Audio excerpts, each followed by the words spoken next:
Let's go over a Cossack squat. And it's just this lateral movement from side to side. Essentially, you're getting into a lateral lunge position without pushing back up and just going side to side. So I'm going to keep both feet anchored and glued to the ground.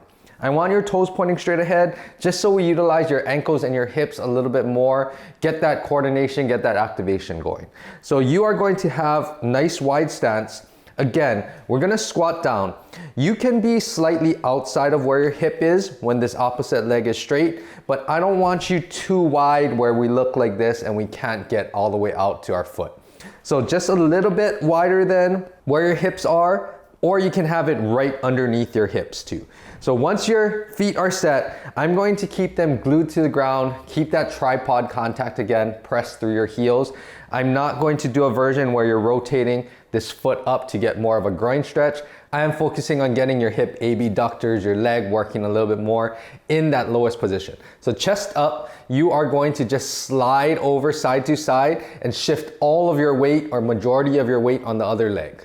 The way that I like to coach it, think that essentially you're in a single leg squat position and you are sliding across an imaginary bench. So you don't want to lift your hips up, you want to keep your hips level the whole time, and of course all of the postural things apply.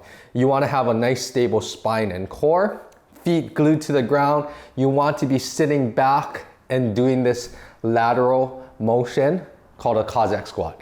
If you're loaded, I like to do goblet position Cossack squats, either with a kettlebell or with a dumbbell. And if you do, keep that close to your chest and keep that good posture and position. If you're doing it body weight, try not to counterbalance. I want your arms really close to you, or hands on hips also helps to help you to feel keeping your hips level so we don't just do this twisting type of motion. You want to, again, get that lateral movement, shift all of your weight to one side and back to the other side. And that is your Cossack squat.